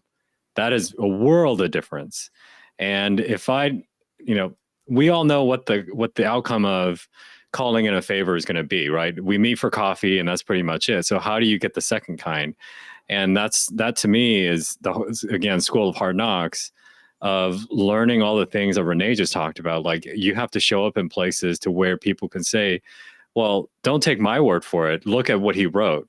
Look at the podcast that he was on. Look at, these other things, and that that gives you that credibility as well, as opposed to, well, just go meet with John because he's a nice guy. That's not going to go anywhere. That again, School of Hard Knocks took me a lot of time to learn that, but that was a big lesson. So when I was in Hawaii, one of the things in a very small town in Hawaii, in Kona, if you've never been there, people would walk into my office and say, so and so told me that I should come see you, that you could help me. Like, okay, let's figure out what your problem is. They would come on with the most, but they were sure I was going to help them because somebody told them. And that's really where we want to be. Either somebody saying, hey, John can help you. John's program is what you need to be using, or them reading what we're writing or hearing what we're saying and going, I believe you can help me. Exactly. Okay. Any final words on, I think we started this one on communication. Any final words? Yeah, go ahead, Renee. I'll just add to just another layer of understanding of the psychology behind, and Bren uses ask, offer. My word is give, get, like give before you get, right? But essentially the psychology at play there is reciprocity, right? Like I've given you like, sure, it's the exchange of time and I got value, right? Like, but once there's value, there's sort of an obligation, an inherent obligation that we as humans sociologically and psychologically feel. This person gave us value. I need to do something to return that favor, right? So the referral is leaning a lot on that. The giving something, sharing industry news. If you know you have a CEO that's super busy and something big has happened and they should see it, like making sure you're the person that's sharing that, giving them giving them a tip into a place to solve a problem that has nothing to do with you. I think Bren used that example, right? Those are ways where you're giving value that are going to lead to some form of wanting to return value, that reciprocity. And that's where you can kind of start to go into talking about your solution or building a relationship where they come to you for something. Okay. Well, thank you guys for joining me. Or joining us, your Sales SOS podcast crew. And as we talked about communication, join us in our next episode. And I'm not sure what we're going to talk about yet. Okay, you guys, what's next? You don't want to talk about pricing. We already talked about bringing value. Let's do something startup-y. You want to do like go to market or something? Sure. Yeah? I love GTM conversations. GTM is one of my favorites. Okay, here we go. Hi, welcome to the Sales SOS podcast. I'm Liz Hyman, and I'm here with your Sales SOS podcast crew. And we are celebrating Reno Startup Week right now. And we're going to talk, I already forgot what we're going to talk about. Go to market. Go to market. Let's do that again. Let's do that again. I completely forgot what we were going to talk about. Okay. Take two. For all of you who are with us live, this is the fun stuff. Okay. Hi, I'm Liz Hyman. Welcome to the Sales SOS podcast. I'm here with your Sales SOS podcast crew, Bryn Tillman, Mike Simmons, John Way, Chris Bowen, and Renee Bigelow. And in honor of Reno Startup Week, I'm in Reno, Nevada, and we are having our Startup Week next week. We're really excited about, it's our second year. We already have over 500 people registered, and we're super excited. So I thought we'd use some time to talk about startups. And one of the biggest things I see missing, I listen to pitches all the time, and I talk to founders, and they don't understand really what a go-to-market strategy is. Like, I'll hear them say things like, well, I'm just going to use social media. Like, that's our go-to-market strategy. And we have to back up and go, whoa, whoa, whoa, whoa. There's a whole lot more to go-to-market than I'm just going to use social media. So wait, hang on one second. So what we want to talk about is what are all the different things that are involved in go-to-market, and how, I think the important piece is, how are people going to find you, right? Bring, go. So, I mean, you drop social media. So there are actually, when you're doing a go-to-market strategy for social selling, there are 8 stages.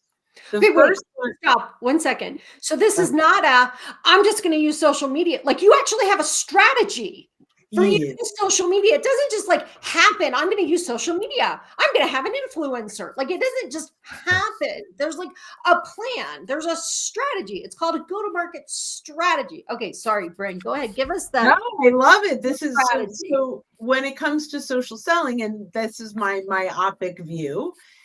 First, we have to establish our goals and our KPIs. What do we want to achieve?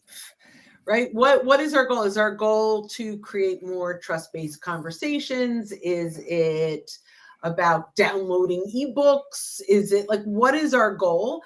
And then what are the KPIs we are going to look at so we can measure whether or not it's working? So, I mean, that's simple, but it shouldn't be that simple. That's the concept. The second one is buyer mapping. Who's our audience? What do they care about? A lot of things that we talked about. What are they doing before they need us? What color car do they drive? Whatever it is you want, you build out that persona. That was sort of like a bad joke. In my world, we build out personas based on LinkedIn filters, but across the sales and marketing world, there are many more elements to building out a persona. But our buyer mapping is anything that we can find on LinkedIn and what they care about. The next one is kind of take an inventory of that sales stack, right? The tool stack. What are you using? What are your digital tools? Do you have a SalesLoft or a Gong? What is your CRM? Is it are the steps built out to follow your lead through the buyer's journey, right? Like, is all of that in place? Then once we've got that, and even what are our content tools, so many things around that. The next one is your content strategy. So that's number 4, I think I'm on 4, content strategy. This is what content do we need from marketing in order to execute on the buyer journey, right? And we need content from early on before they know they need us, all the way through how do we upsell and cross-sell internally and even get introductions externally, and everything in between, content to overcome objections before we hear them, all those things, right? So number 5 is creating an internal playbook, right? So now we've got this includes what profiles look like. This includes what our messaging looks like, what content strategy looks like, what are our connection requests and our messaging, right? A full playbook for the go-to-market team. Then we need to go out and scale profiles from resumes to resources. Across the board, with the playbook being part of this, everyone needs to show up as a resource within the brand story. Then it's training. I'm like, wait, what's next? Right? Then once we've done that, now we go in and how do you build a network? How do you earn the right to get the conversation? What are we doing with the content we now have created? So we roll that out. And the last one is measure and coach for improvement. And then go back to the playbook and start, go through that again. Anyway, that's like putting together a go-to-market strategy for social selling. John and Renee, are you each waiting to speak? I may be able to tee Renee up. Oh, good. Go do it. Yeah, one of the things that I learned is in terms of, or a very key thing in go-to-market is having, I guess, content fit with your market. Basically everything that we talked about in the previous episodes, like we talked about value propositions and all that, like getting that right takes a lot of time. And I think people just think that it just magically happens, and it doesn't. So No, product turn it over market fit is one of the toughest things. yeah. So I'll turn it over to Renee. I'm sure she can really dive deep into that. Yeah, so I have a really shorthand definition for go-to-market strategy. Liz knows this one, but it's essentially what is the shortest path to finding the people most likely to get value from your product, right? So you're developing a strategy around that.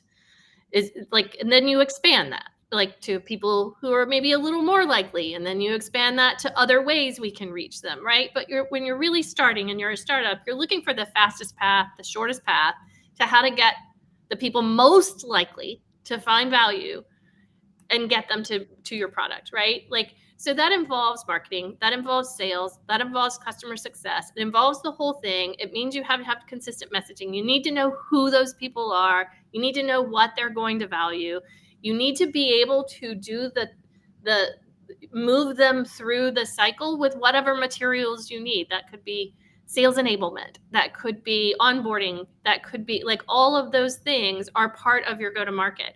Another piece that comes into this often is partnerships, particularly for a startup, because 0 to 1 is hardest, right? So Liz talked about referrals and credibility. Partnerships do a big piece of that and help you kind of slide in a little bit further down that short path. So that's my quick definition that just kind of gets people to understand if they've never heard like go-to-market strategy or they think it's something super complicated. That's my dumbed down, very simple one-on-one definition.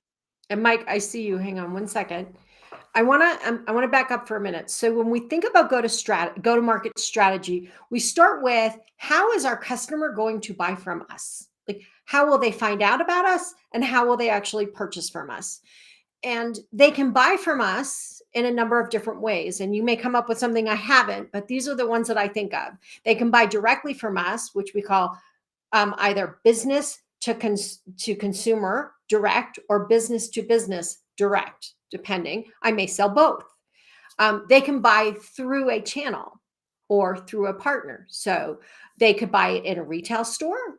They could buy it through a distributor, or they might buy it, for instance, Intel Inside. For those of you who are as old as I am, my computer has Intel inside. Well, Intel made a chip and it was sold through the OEM. These are words I don't, I can barely even explain to you, but the person who created the product. So I didn't buy a chip. I bought a computer with a chip in it. So that would be like a partnership.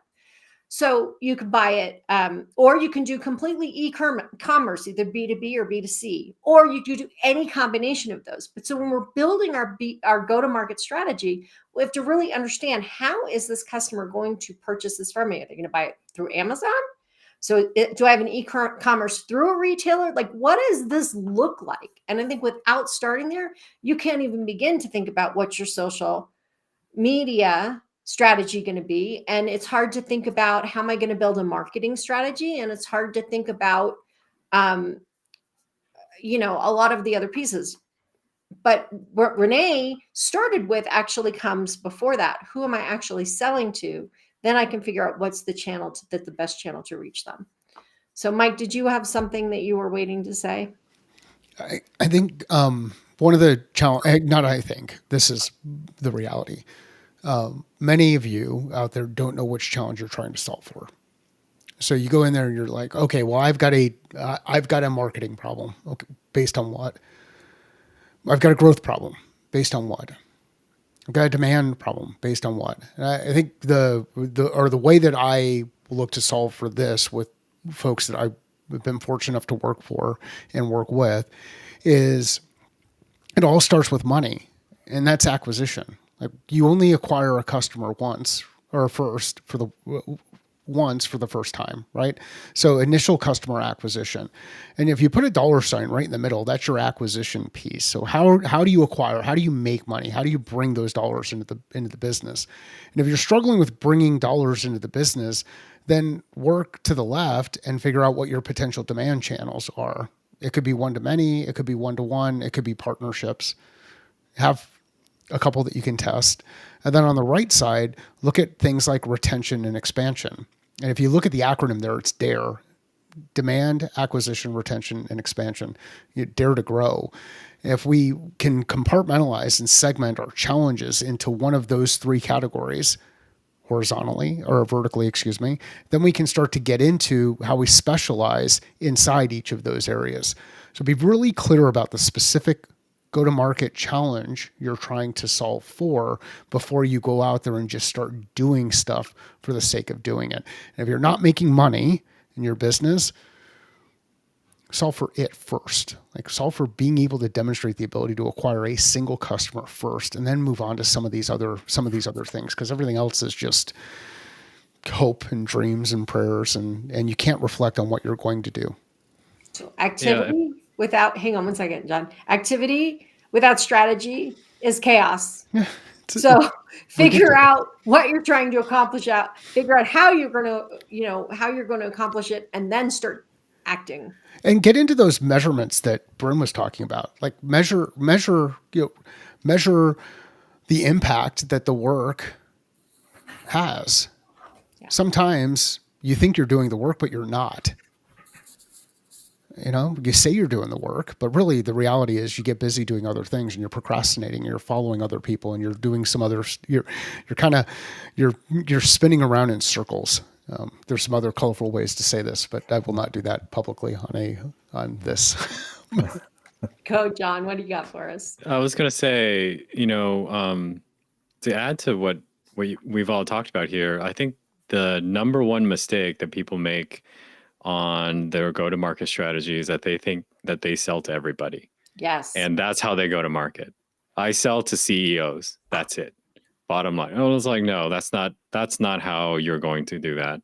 And I think, to me, if you're a startup, I would definitely tactically, like, how to implement what Renee was saying is like, okay, let's try to get one customer, and maybe then figure out, okay, how I got that one particular customer. Because if you sell to everybody, it doesn't really matter what type of industry, right? You just pick an industry and you just try to go with that. And then if you can convert that one customer and say, well, can I get a second one? Can I get a third one? What's the resistance on trying to get these things? Because if it's a lot of resistance, maybe I need to switch.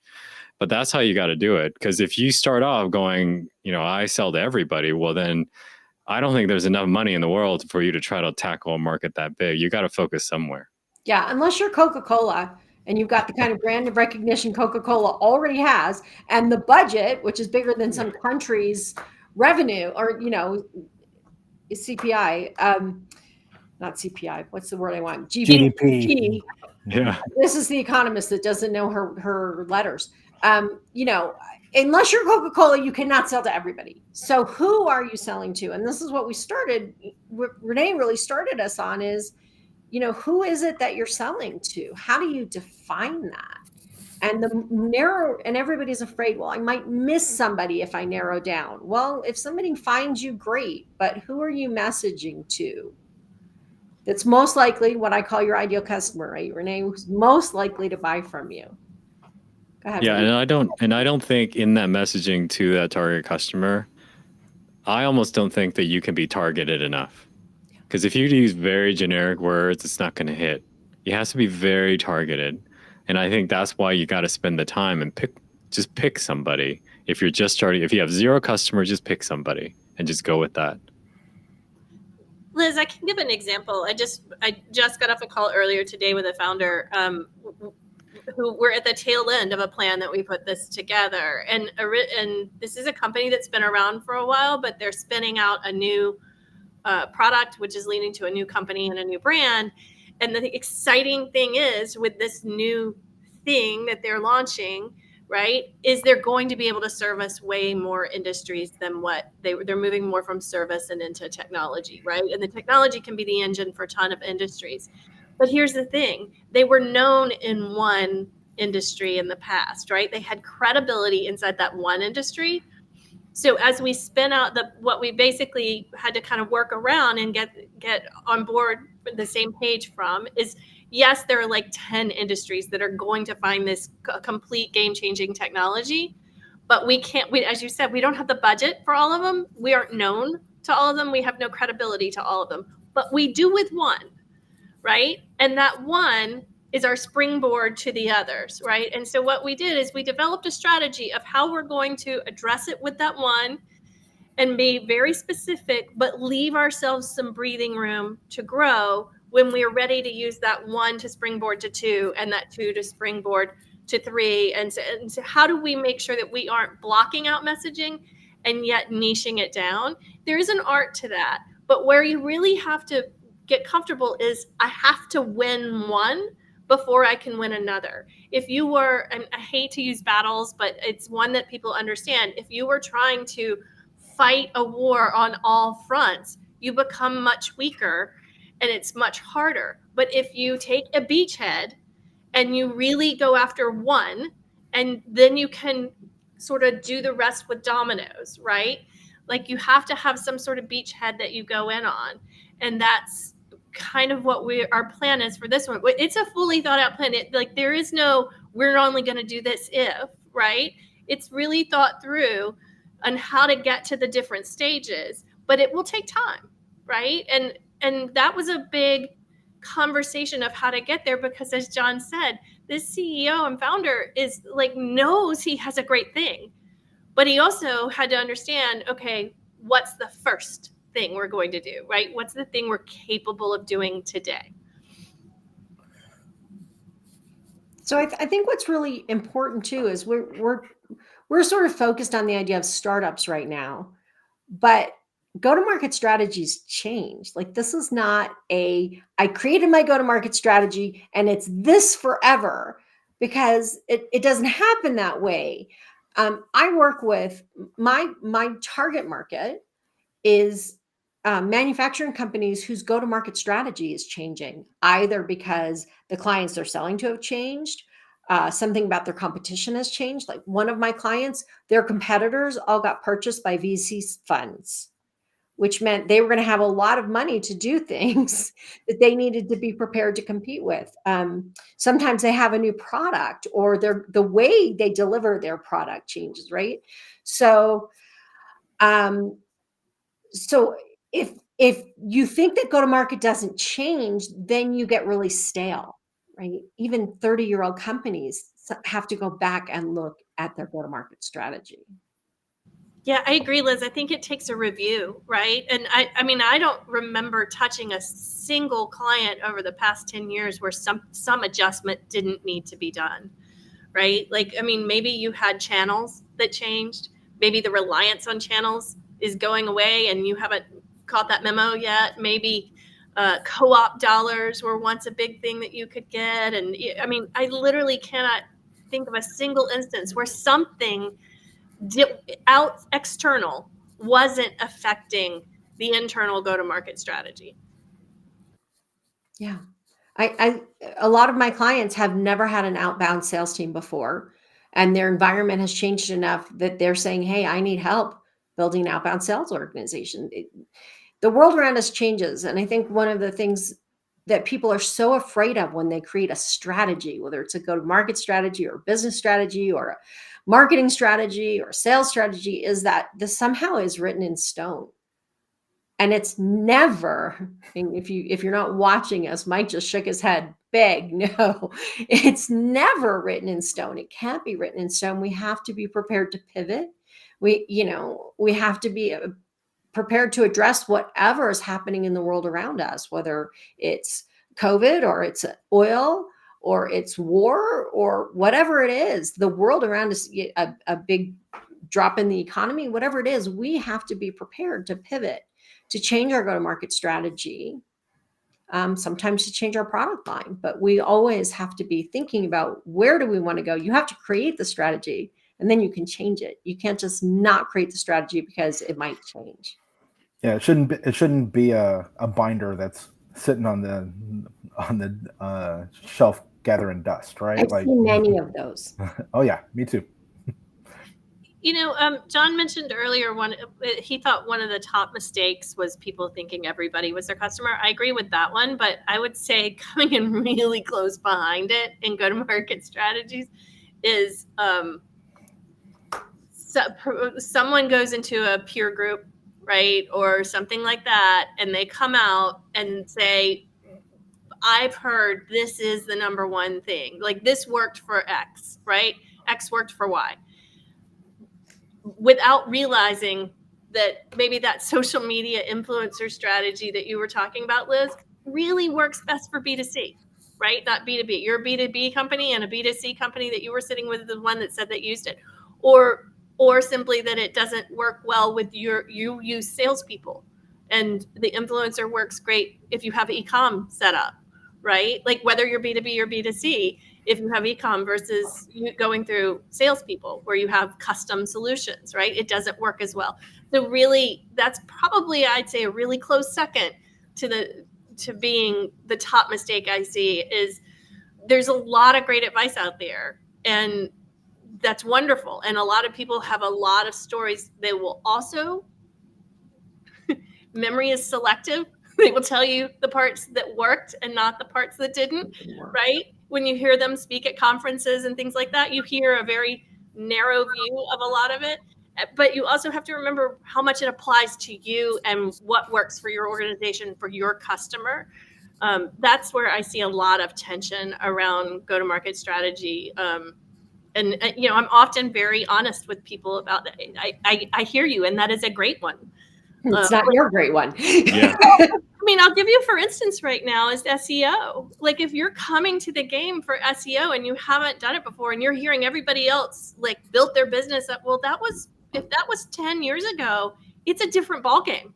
It's a totally different ballgame now than it was 10 years ago. So what they are going to tell you worked then doesn't work the same way now, right? So like there's a lot of nuance to that. I Well, think that also- one of the Oh, go ahead, Liz. one of the places we hear this a lot in SaaS, right? Everybody thinks there is a SaaS model for selling. And if you are in SaaS, this is the way it's done, regardless of who your customer is. I think that's one of the places that people are most guilty of it. Maybe, John, that's kind of where you were headed. Well, I was also going to say a lot of it is also personality driven, because there are people like some people swear by Grant Cardone.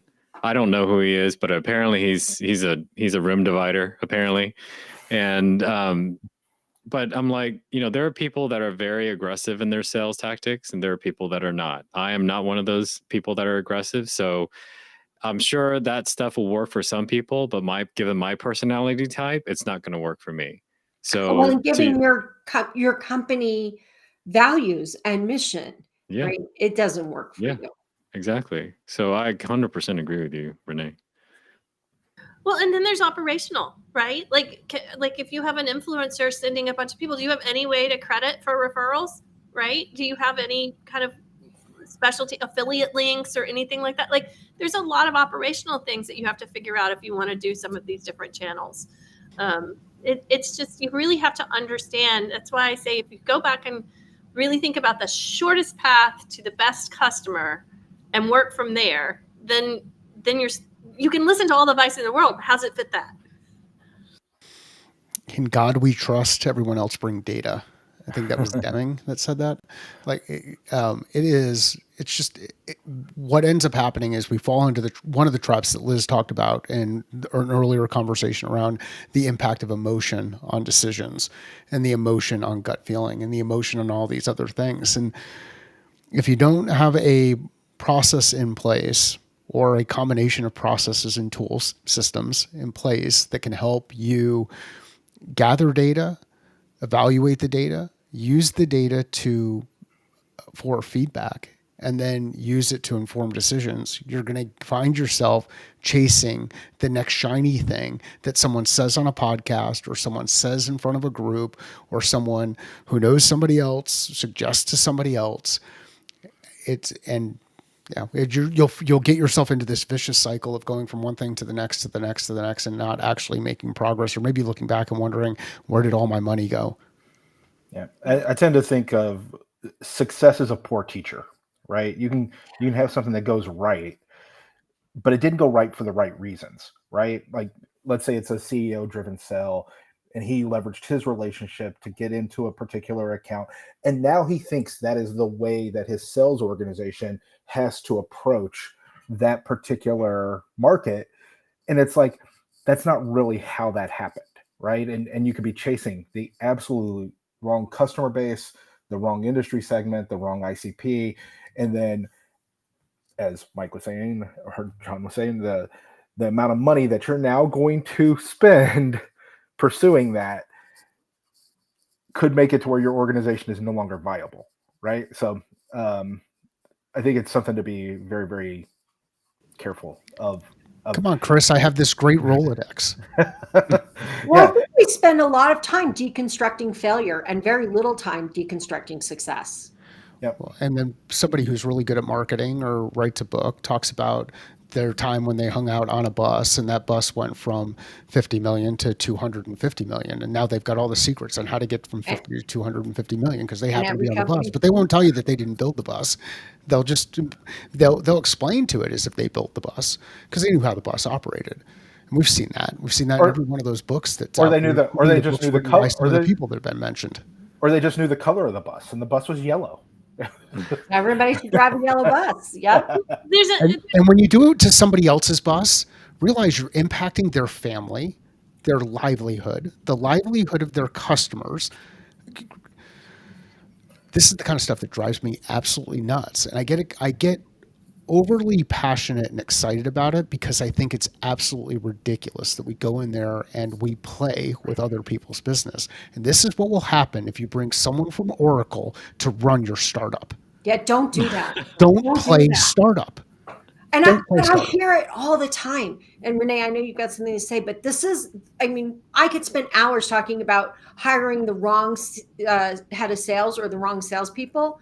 The wrong salesperson and the wrong head of sales for your company is someone who came from a big company that had everything set up all the way because they have no idea what went into setting that up.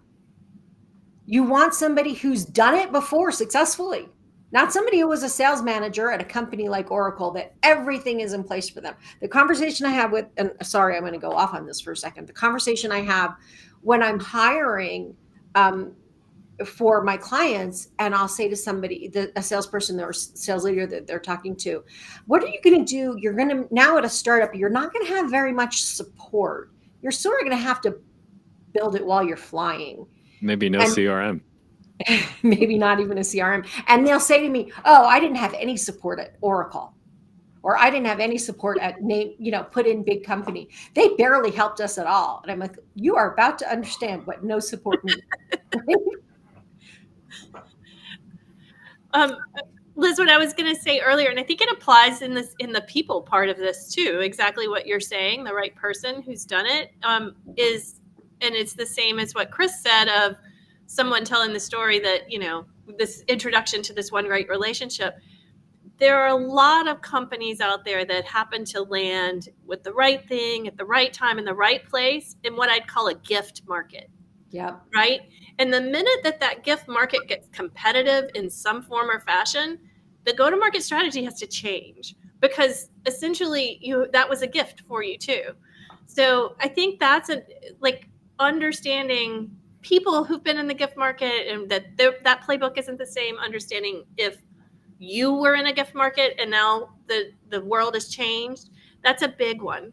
Yeah, I think it's a great place to wrap up. Unless anybody has anything else to add.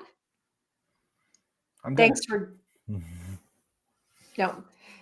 joining us for the Sales SOS podcast. We were just honoring the Reno Startup Week and chatting about go-to-market strategies for startups and I think for existing companies. Thanks for joining us, and we'll see you in our next episode.